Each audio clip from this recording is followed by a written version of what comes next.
Halit Barel, the quality of the technical evidence put out by the Israeli Defense Forces being questioned, not just by Palestinians, but by many others in the Arab world. No, the reality has not been questioned. I'm sorry. Just one second. One second. Can Halit Barel come in, please? That this is evidence that's been put out. We don't know who these two voices are. They're two people talking to each other. They could be Hamas activists. They could be just two people put up by Israel to talk to each other. How do we believe that this is true? And how do we believe that the evidence that's being called technical evidence will actually hold? Because the case that's being cited is the death of Palestinian-American journalist Shireen Abu Akleh, who was shot in the head while covering an Israeli military raid in the West Bank in May 2022. The Israeli Defense Forces initially denied that they were behind her shooting, but ultimately they had to accept that they killed her accidentally. First of all, I want to say that I've heard words being thrown around here like crimes against humanity and genocide and ethnic cleansing, and all of those did indeed happen in Israel by Hamas, and nobody's questioning that. So it's nice to have a war of narratives for some people. I am tired of this discussion of narratives, which is what is going on about this rocket in the hospital, because the truth is not really in question. And let me tell you something. The truth matters. It matters more than narrative discussions and arguments. It matters that the Islamic Jihad is absolutely willing to put rocket launchers behind a hospital of its own people. This isn't news. This happens every time. How Palestinians will perpetuate the narrative that actually harms their own people in Gaza. What you are doing is supporting Hamas. And we all know what Hamas is doing to the Palestinians in Gaza. So these narrative discussions, you want to win some war of publicity. Do you care about the human beings in Gaza? Because I feel like everybody in the world, including Israel, the United States, the UK, cares more about this than some of the people who are promoting these lies, all of which are meant to do what? Create legitimacy for Hamas to continue to create tragedies and hold civilian population hostage, not only the Israeli hostages, but its own entire civilian population. So that I have to get out of the way, first and foremost. Second, I want to say, it's not really in question. It has been checked not only by the Israeli forces, it has been checked by the United States. It has been checked by the UK. I find it almost offensive that someone would take the word of Hamas at the same level of legitimacy that they would take the word of the state of Israel. But they went ahead and did that. And the United Nations issued a deplorable statement about that. And as far as I know, hasn't yet retracted, even though the truth is out there. And I'm going to say it once again. The truth matters more than whether you made a wrong statement and then had to retract it. You mentioned Shireen Abu Akleh, a tragedy. And the IDF spokesman at the time came out and gave an erroneous message and therefore went back and took responsibility. Was it forced to? Wasn't it forced to? It took responsibility. Hamas will never do it. The proponents of Hamas will never do it. It will never happen.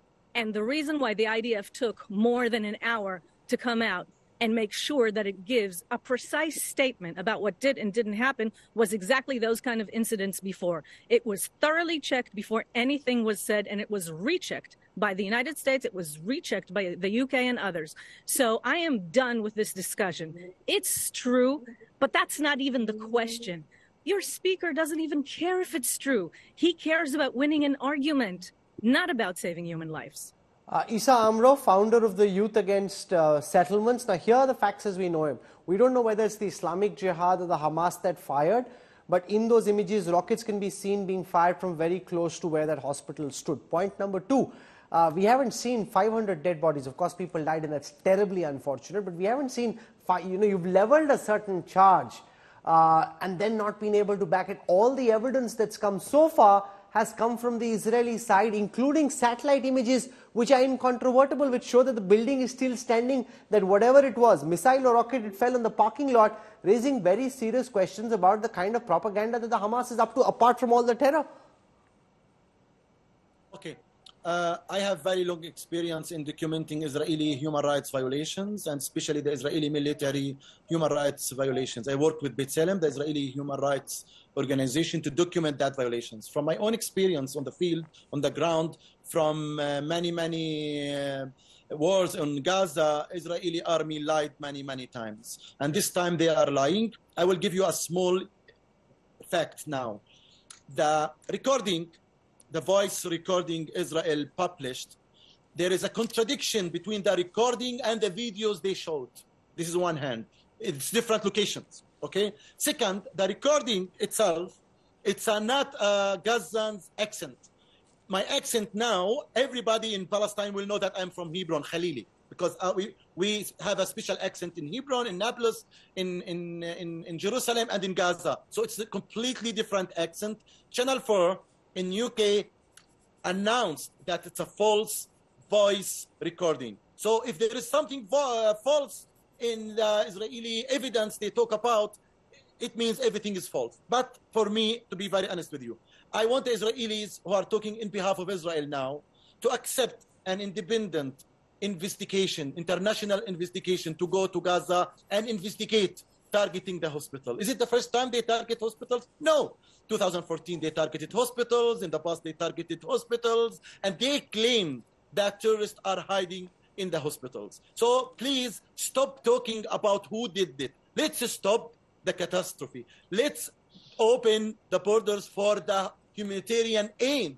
Israel is preventing food, preventing water, blocking electricity from the people in Gaza. 2.3 million civilians now without water, without food, without medical aid. Egypt now is pushing, the United States is pushing to open a humanitarian corridor. So please, let's do that. Let's learn from the mistakes. Let's not blame it. Sacha Reutemann, respond to whether Israel would be okay with an independent investigation. Let independent forensic experts come in, look at the site. Also raising questions about the accent of the two Hamas operatives talking to each other, saying anybody can tell you that these aren't Gazan dialects. This is not somebody local. This has been shot by the IDF and released as part of its propaganda. Yes, so I will not comment on that because I think that the evidence are the evidence and should be accepted, period. This is a war. Terror organization kill their own people, period. Which organization? We don't know. I don't know.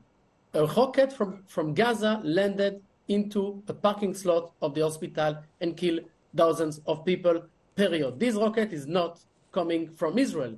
There was not any plane, not an helicopter, neither artillery fire in this place at the time. Zero, period.